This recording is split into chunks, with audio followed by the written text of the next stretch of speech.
It is time for another edition of the Fight HQ podcast. Of course, I am Jason Floyd. Usually I'm joined by the fighter Pete Rogers Jr., but unfortunately, a little scheduling conflict for both me and Pete this week. So I'm riding solo here on this edition of Fight HQ, where we are going to talk about UFC 312, which goes down this weekend in Australia. Of course, Sunday morning in Australia. The fights start 10 a.m. local time there in Australia. Of course, here in the United States, the typical start time for a pay-per-view, which will be at 10 p.m. Eastern time for the pay-per-view. Of course, the early fights are going to start at 6 p.m.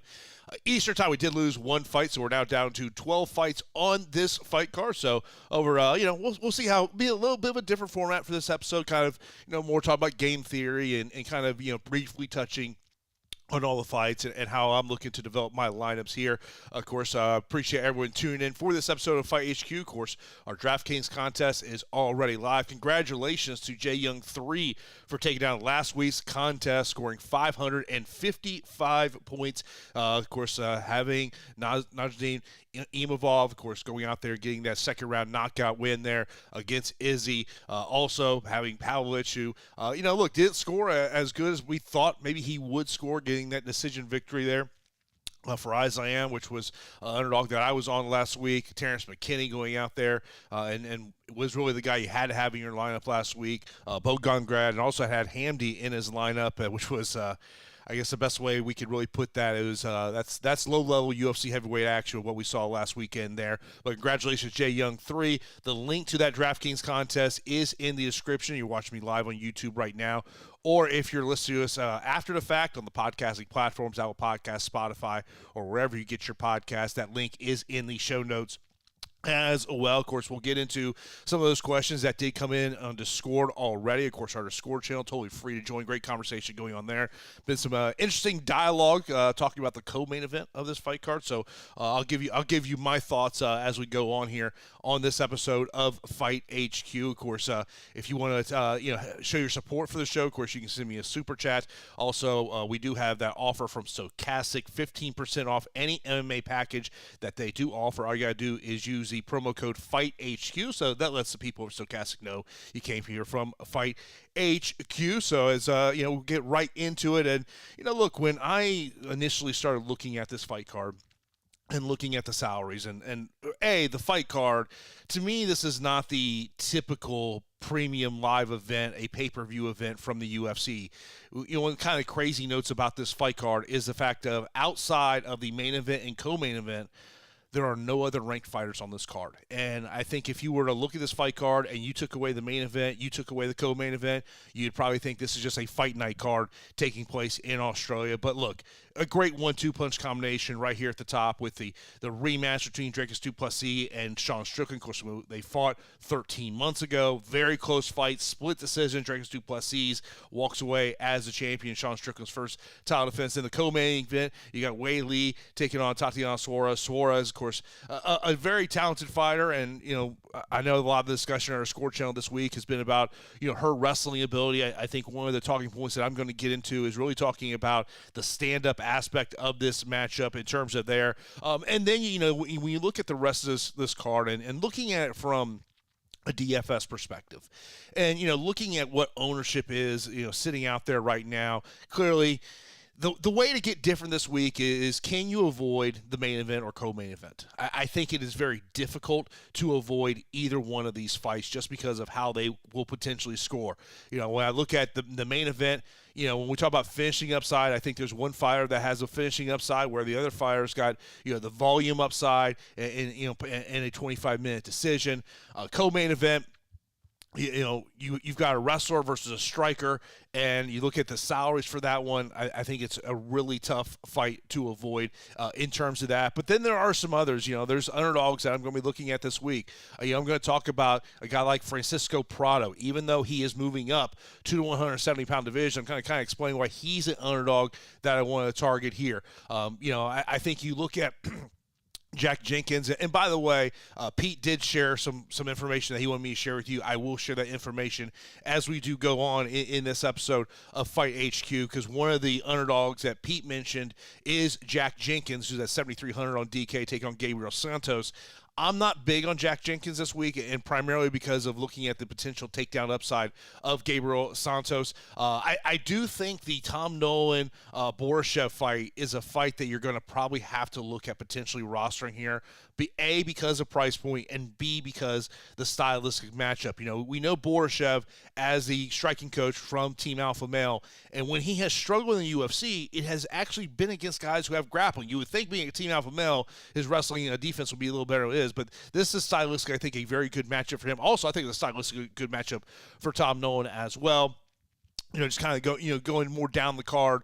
Wang Kong, the question is are you ready to trust her after we saw what happened in her last matchup? So we'll talk about that as well. Maybe one of the more notable debuts that we're having on this card is 𝐒𝐡𝐨𝐵𝐵's brother. He has a high price tag, but there's definitely some concerns of maybe why you don't want to necessarily go there with him as well. And there's some other ones we'll get into. We have a 9,600 fighter on this card. So, just looking at it from a game theory aspect, I think when if you're in a large field GPP, I think you have to have two mindsets in terms of this fight card. I think mindset number one has got to be okay, let's roster main event, co-main event, take one fighter. And I'm sure throughout the course of this show, people are going to ask me for a confidence pick. I will tell you, I'm not confident with my pick in the main event. I'm not confident with my pick in the co-main event. I could see any four of these fighters walking away with UFC titles tomorrow or Sunday morning in Australia, Saturday night here in the United States. You look at the heavyweight matchup with Justin Tafa and Teixeira.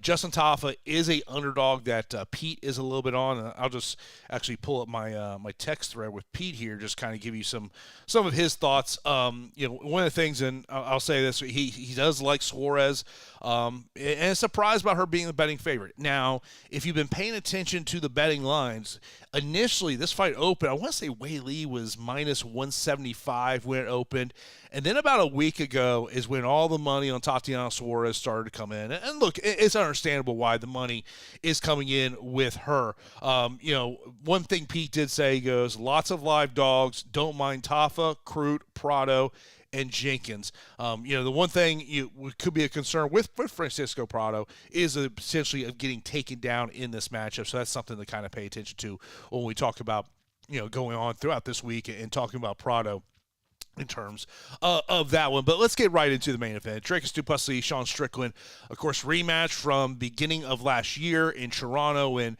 Sean Strickland was making his first title defense, and he goes out there and loses his title in a split decision, a very close matchup between these two guys, last year. And, just going to pull up the stats here from last one, because I think one of the things as I've thought about this matchup, and I think earlier in the week, I was kind of starting to favor Sean Strickland a little bit more than I was 𝐷𝗵𝐻 du Plessis. But as the week has gone on, I've gotten more interested in the 𝐷𝗵𝐻 du Plessis side of this equation. When you look at the stats from their first matchup, Sean Strickland landed 183 total strikes, 140 for 𝐷𝗵𝐻 du Plessis. But the big thing for 𝐷𝗵𝐻 in that fight was landing 6 out of 11 takedown attempts. And if you sit there and tell me that 𝐷𝗵𝐻 du Plessis is going to go out there and land a takedown around, and he gets 5-6 takedowns in this matchup, because overall I do expect that this thing is going to go 25 minutes. That would be my expectation in terms of this matchup.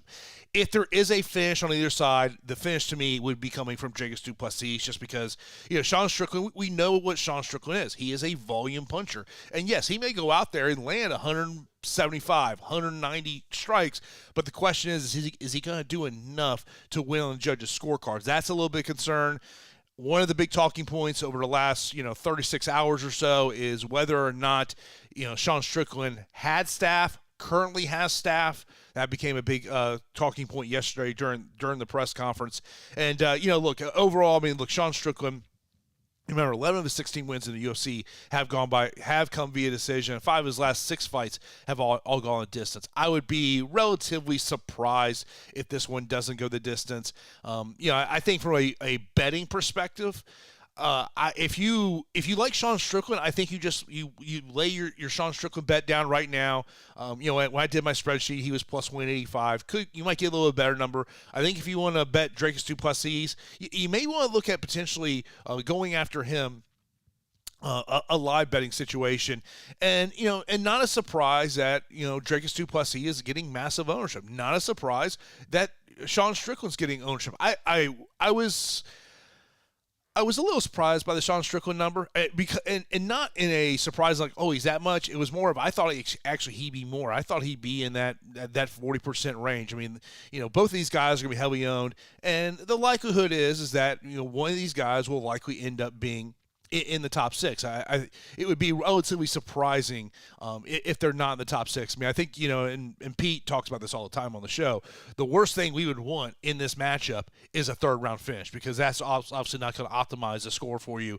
But as I was mentioning a little earlier in the show, if you're looking to get different and you're entering these large field GPPs, on DraftKings, a way to get different, get away from the main event or get away from co-main event, or you sit there and say, all right, I'm going to roster, I'm going to have a certain amount of lines where I X out the co-main event, or I X out the main event, where I take the main event or co-main event, vice versa. So, overall, I mean, my pick is going to be 𝐷𝐸𝐻𝑆 𝐷𝐸𝐻𝑆 in this one, and primarily it is because of what I believe he can do in terms of the takedowns and neutralizing the volume of Sean Strickland. But if Sean Strickland keeps this fight on the feet, man, but for some reason, call me crazy, I see a fourth or fifth round submission for 𝐷𝐸𝐻𝑆 𝐷𝐸𝐻𝑆. I think he gets him down and he gets a rear naked choke, but it should be a great matchup between those two there. I will say this, man, if you are a FanDuel player, there's great value over there on FanDuel.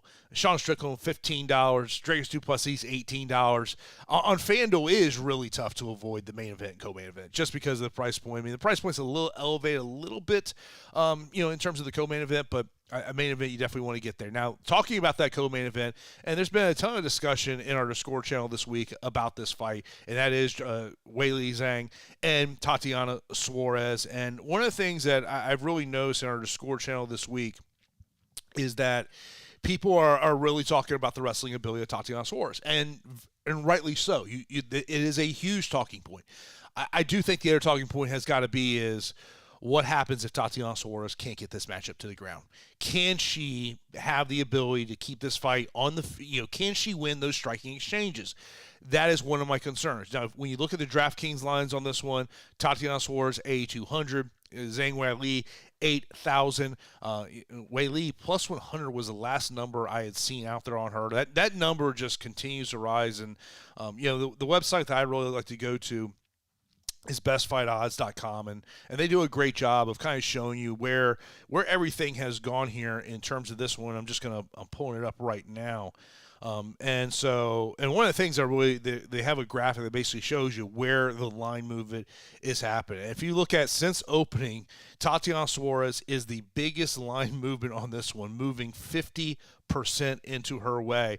Of course, just looking at DraftKings Sportsbook as an example, back on December 30th, Weili was minus 175, and we currently sit here on a Friday afternoon about 5:15 p.m. Eastern time. She now sits at plus 105 over on DraftKings Sportsbook. Tatiana Suarez opened up at plus 145, and it was around January 27th when the money really started coming in here on Tatiana Suarez.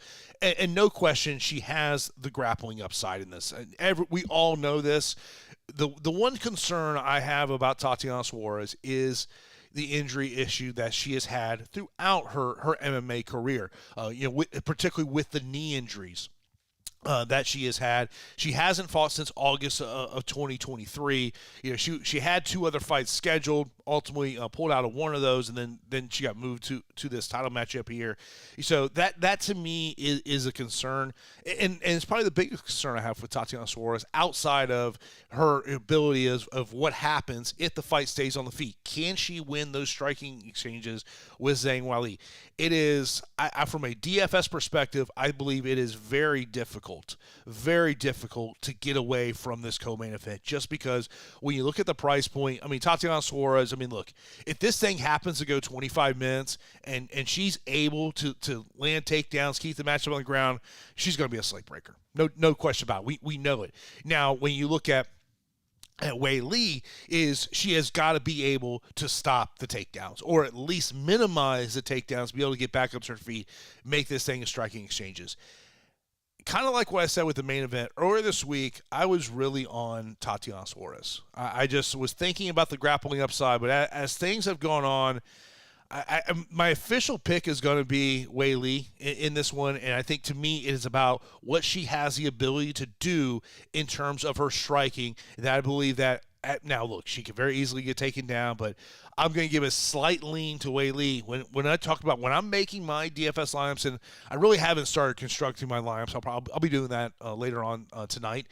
Look, I'm going to have all four of these fighters. When I'm getting into these larger field GPPs, I do want to get a little bit different.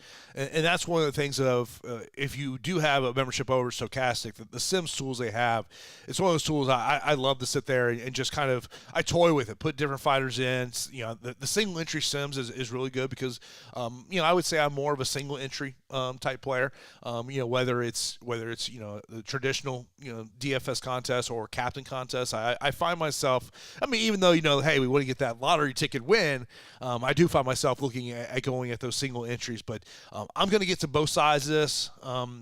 My guess will be I might have a little more Tatiana Suarez just because of the fantasy score ceiling that she has, but I would imagine I'm going to be 35-40% on either side, and of course both of these fighters are getting massive ownership, so just looking at what ownership currently is, and it's very understandable. And that's the one thing I'll say when I was putting my spreadsheet together earlier today and looking at what the projected ownership is, the one thing that really stuck out to me is, man, the underneath 20% is just not appealing at all for the most part this week. There's, as I look at my sheet, there is, I would say, two fighters that I'd be looking to get to who are under 20%. We'll get into one of those fighters because, they're one of the highest price options of the week here. Then you have the heavyweight matchup of Tafa and Teixeira.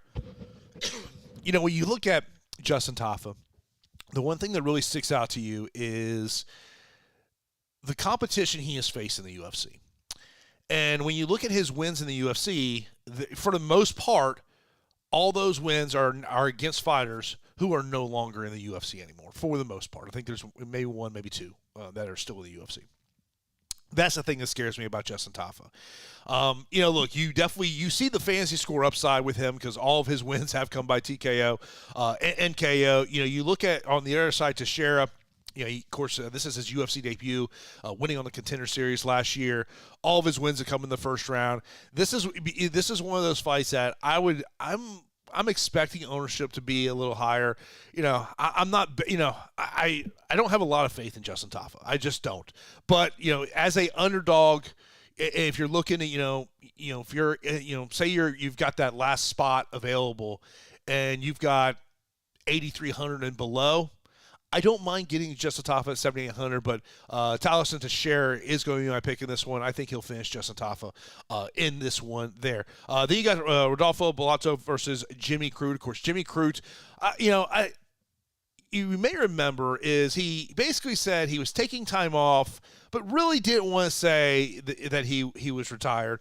And, of course, we've not seen him since July of 2023, was initially scheduled to face Martin Prachnio on this one. Bellato on the other side, a finisher. 11 of his 12 wins have come via stoppage, 7 TKOs, 4 submissions. He won his UFC debut against Pretoria back in December of 2023 and was supposed to fight back in May, but had to pull out due to an injury in this one.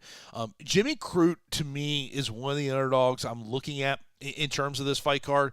It's when I know one of the questions I'm going to get is about, value plays underneath AK, and Jimmy Crute is one of those value plays.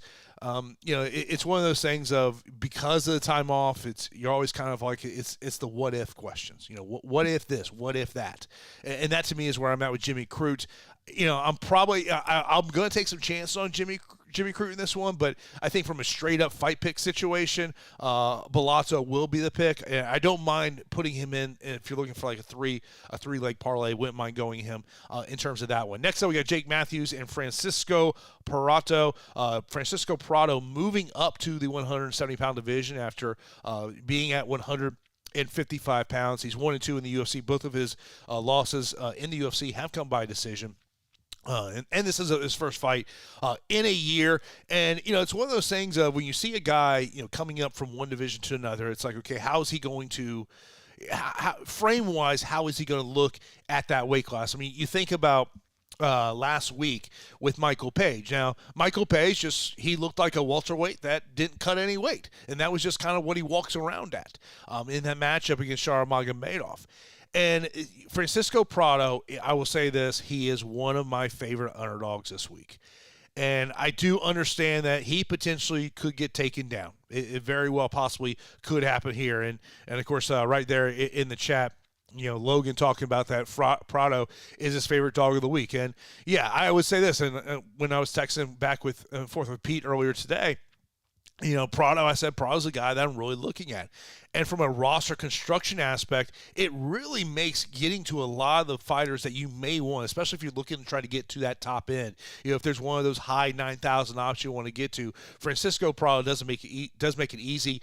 I will say this: the one concern that I do have in terms of Francisco Prado is getting taken down, and ultimately, is he going to have the frame at the division? But I mean, look, he's only 22 years old, so you knew at some point he was going to be, likely going to move up at some point. So overall, Francisco Prado is someone that I am targeting as an underdog this week. Then you got Jack Jenkins and Gabriel Santos.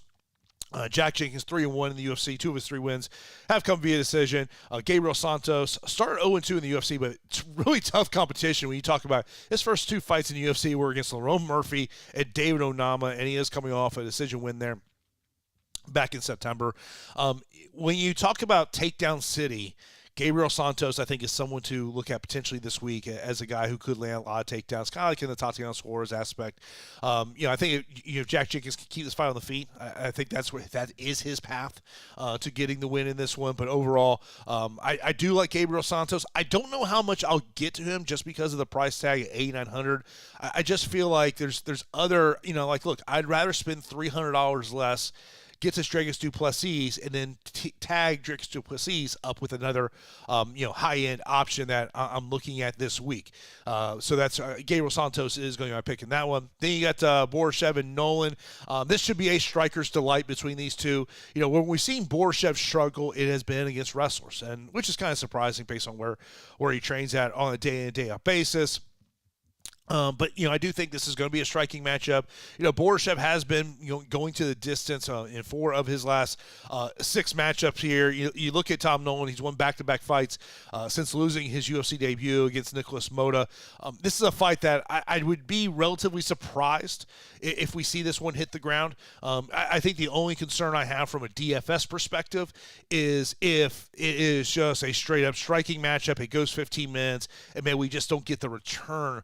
That fancy score upside. I mean, maybe it's 75 points, and obviously, you're going to, we're trying to get to 600 points in terms of that one, but it should be a fun matchup there on the prelims, but a fight that I do expect is going to stay up on the feet. Then we got Wang Hong taking on Bruno Brazil, and the note I have written down on this fight is, are you ready to trust Wang Hong after what we saw last week? And I think we all knew when she made that transition in the MMA and she got into the UFC, the question mark was always going to be what about the grappling? Is a grappling defense going to be there? We know what she can do on the feet, and we saw that in her UFC debut, but then, of course, we saw her get submitted.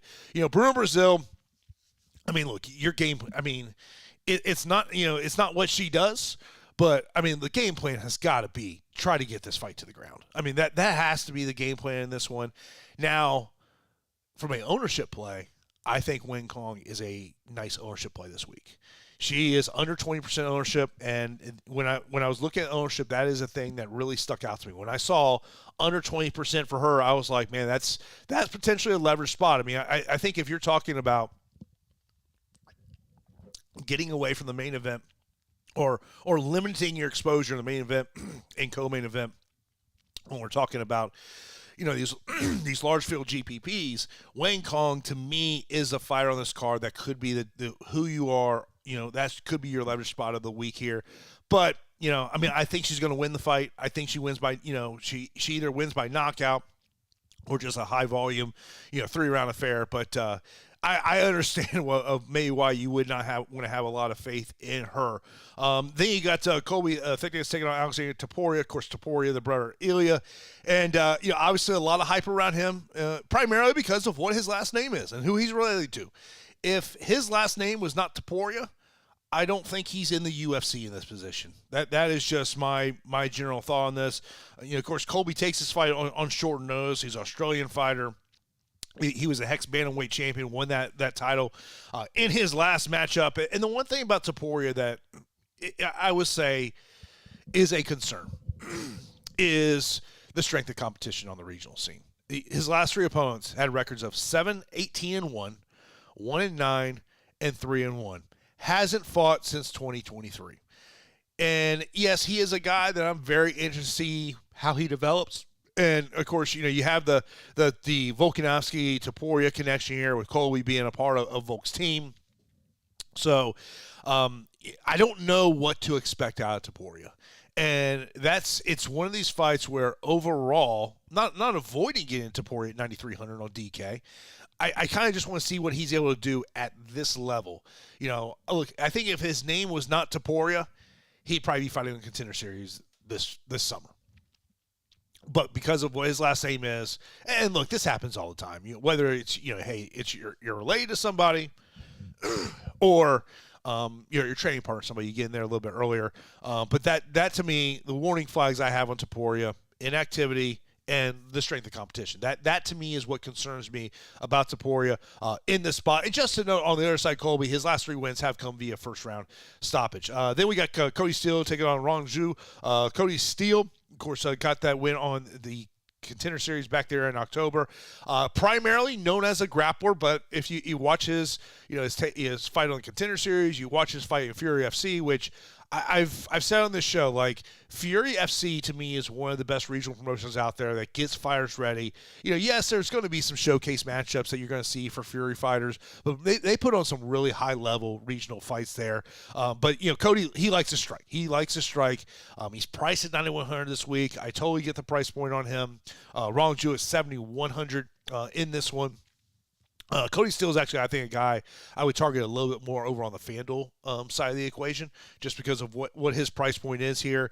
Look, this is, to me, this is a clear classic UFC matchmaking here, with the guy coming in, making his UFC debut, taking on somebody who's now in his second stint in the UFC and has not fared well in the UFC. I think Cody Steele gets the job done. Would not be surprised he drops him with his hands and then ultimately submits him on the ground. He's a tremendous BJJ practitioner, but is someone that definitely loves his hand. Then you got 𝐿𝐸 and Jonathan. Of course, 𝐿𝐸𝐺, training out of City Kickboxing. He's a minus 245 betting favorite, 9,000 on DK, $19 on FanDuel. Jonathan, of course, making his UFC debut. He won on the Contender Series back in October. 5 of 7 wins have come by stoppage. His last 2 wins have come in the opening round. I do like 𝐿𝐸𝐺 in this matchup overall, but I don't think it's a fight that I'm going to get to a ton to in DFS, just because of other options. Like, look, I would rather get to a Cody Steele at 9,100 than get to a 𝐿𝐸𝐺 at 9,000. And as a pump play, I'm not really big on going to pump play this week. And kind of the same thoughts are in the opening fight of the night, where Quinlan at 9,600, man. It's a huge price tag that you got to pay, for a guy making his UFC debut. Of course, coming in off the Contender Series there back in September, getting a win. And for Jubilee, we've not seen him since October of 2023. And that's always a question mark, because it's like, hey, man, what is this? What's been going on in the gym? How have you leveled up in the gym? So that's something to kind of pay attention to in terms of that one. But it's just, man, getting to Quinlan at 9,600, I think it's going to be really tough for me. If you're playing over on FanDuel, and I really don't play on FanDuel anymore, $22. He is the most expensive fighter over there on FanDuel. That is somebody that I would definitely be looking to get into there. So just kind of this would be my straight up fight picks in terms of this one. In the main event, I'm going to go 𝐷rakus 𝐷uplessis. Co-main event, give me Zhang Weili. I will say this: not confident in either one of those picks. I flat out not confident at all. Then I'll go Tyson Teixeira. Then give me. This one I keep going back and forth on. I think I'm gonna pick Rodolfo in this one, and I think it's more about just kind of where things are with Jimmy Crute at this point. Then give me underdog number 1 in Francisco Prado. Then I'll go Gabriel Santos. Give me Borashev. I'll go Wang Kong. Give me Topuria. Give me Steele. Give me Giuseppe. And give me Quinlan. One of the things, and I was talking about this yesterday on the MMA Report podcast, there has been a little bit of trends here in 2025 in the UFC, and it has been the year of not going well for prospects. And, the opening UFC card of the year was we had 5 underdogs. I'm trying to pull up my my sheet from my podcast yesterday. I had all these underdogs. So the very first fight night of the year, we had 5 upsets on this card, and you talk about right now being the year of the prospect, the high, the praising prospect out there. Austin Bashi was the one on that card, goes out there and loses unanimous decision. Christian Rodriguez, who we might as well just call a prospect killer with what he's been able to do. Then UFC 311, we had 4 upsets, and really the most notably would be Talbot and Nakamura, who were both huge betting favorites in that one. So then last week we had 3 underdogs go out there and lose, and most notably we're talking about the prospects, Shaur Magomedov. So maybe this is a week where it is going to be chalk central. Maybe we're only going to have 2 upsets. But there's definitely some fighters on this card that I think are fighters that I think are prone to getting upset this week.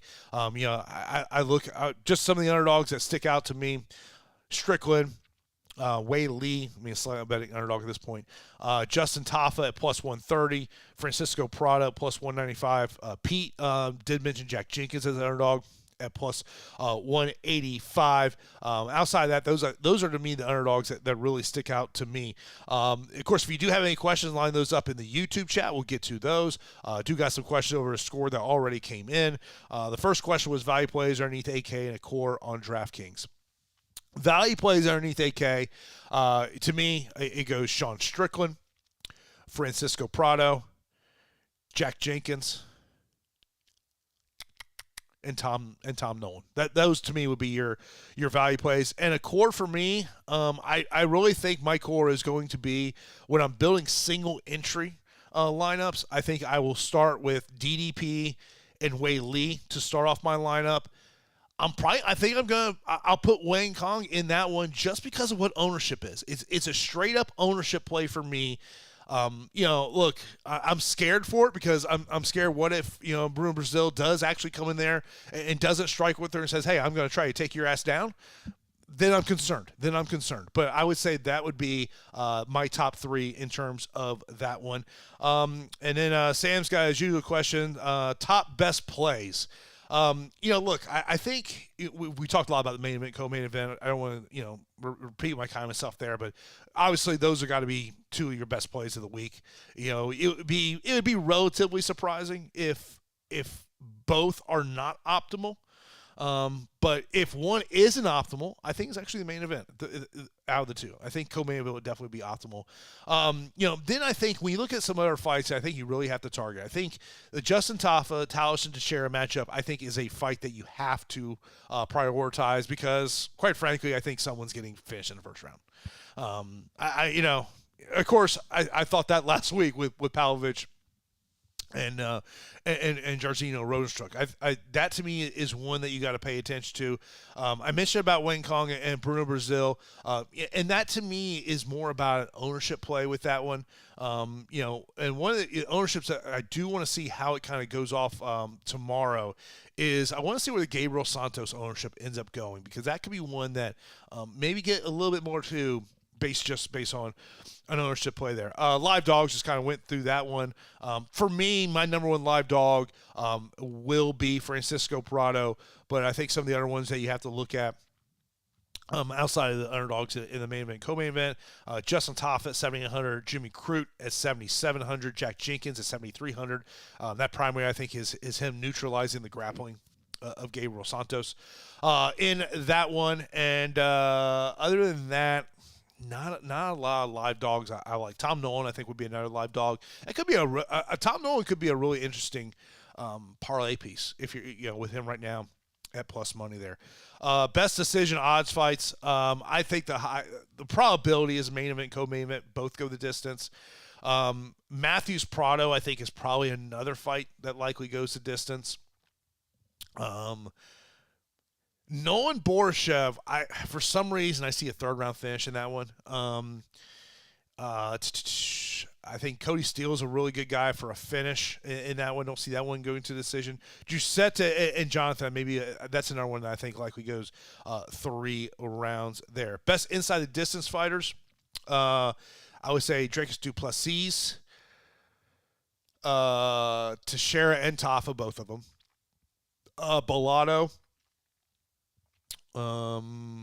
Santos, Kong, Topuria, Steele, and Quinlan would be the ones there. The Jason and Pete special, I mean, obviously, look, it's hard to avoid the co-main event. I mean, it's hard. I know Pete's more on the Suarez side, or I'm more on the White Lee side, but I'm going to be getting to both those fighters.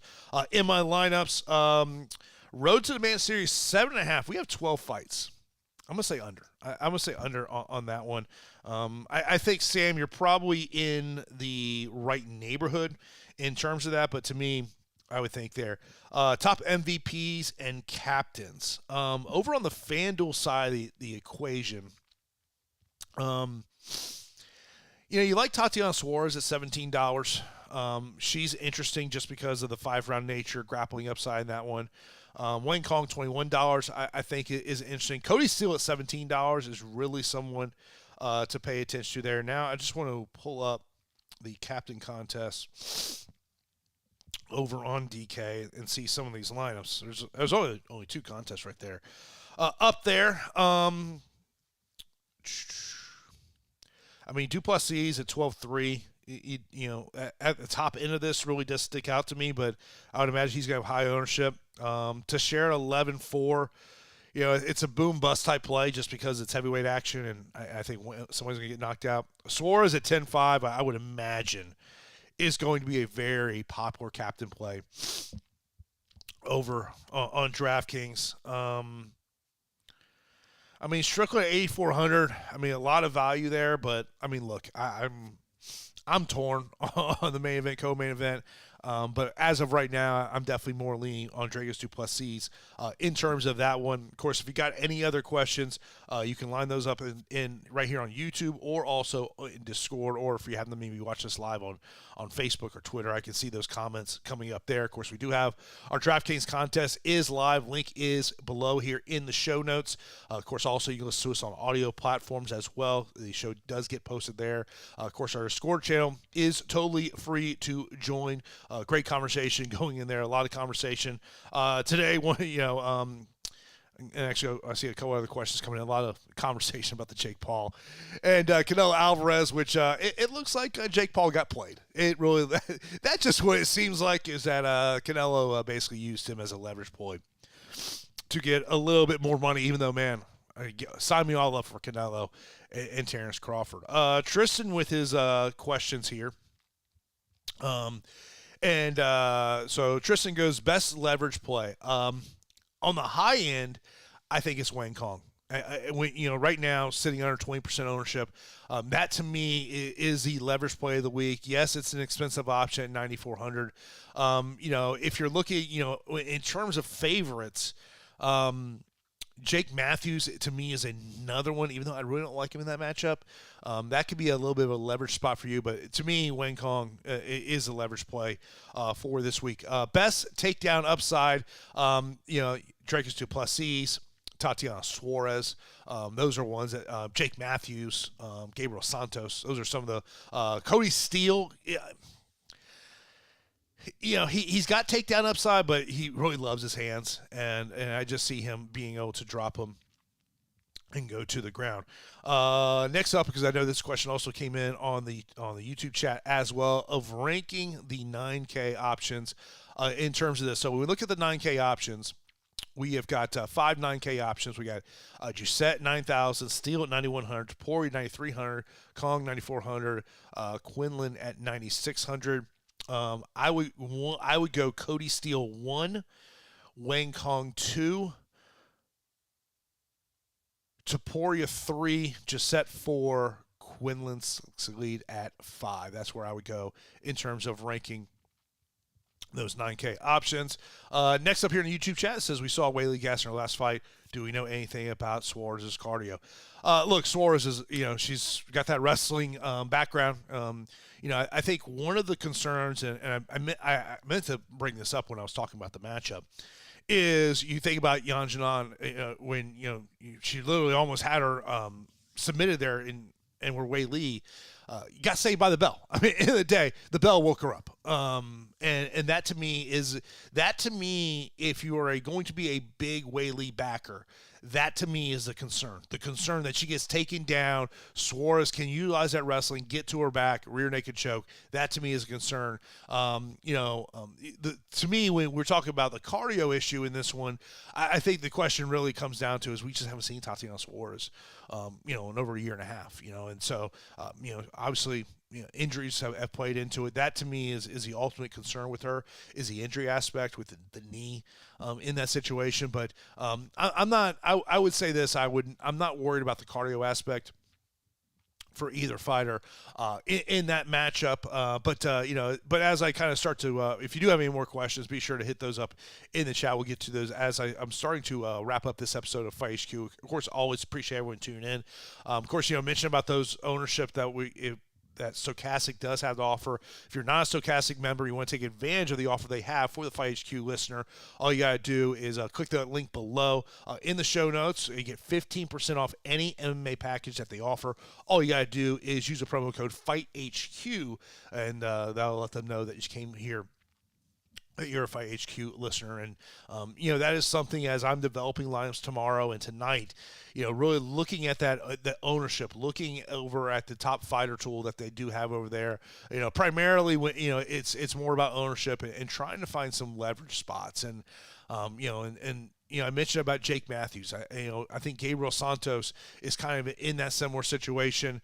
I think when I develop lineups for the big GPP contest, I'm definitely going to have the mindset of, certain amount of lineups, no matter what, I'm putting someone in the main event and co-main event. And then there's going to be a certain amount of lineups where I'm going to say I'm taking one fighter out of the 4 and I'm avoiding the rest of them. And then there's going to be the other mindset of creating a lineup where I don't have any 4 of those fighters in it. I mean, that is going to be the way to ultimately get different. I mean, I just kind of, I put together a dummy lineup yesterday. But, to me, if you do want to get away from, Weili, Suarez, DDP, and Sean Strickland, you can really create a very interesting lineup. Like, I would just say this. If that's your mentality, where I would start off with is I would go with Wang Kong at 9,400. And then I would start to build my lineup the rest of the way there. You're going to have to, and I'll be honest, I think a core will be, in that scenario, Wang Kong and Francisco Prado. And you put those two fighters together, your average remaining per player is 8,300. So you do have that ability to really create a nice lineup for yourself in terms of that. But, look, it's going to be tough to avoid the main event, co-main event, because the fantasy score ceiling is just so high in terms of that. Of course, if you do have any questions, you can go on our Discord. You can ask those questions. Myself and Pete will be in and around all day tomorrow. It's going to be hopefully everyone has a great weekend. Of course, it's a Super Bowl weekend. Of course, I'm just with the Bucs not in it. All I'm hoping for is a good game. That is all I'm hoping for. Hopefully, we get a good game on Sunday, but it should be a nice, relaxing weekend for myself. Definitely look forward to being back with Pete next week to get you ready for the fight night card. Of course, we're in this run where this 11-week stretch that started last week of a UFC fight card every week. So myself and Pete will be here. If one of us can't be here, the other one will be here, giving you content here on Fight HQ. So that is going to do it for this episode of Fight HQ. I appreciate everyone tuning in, and we'll talk to you next week.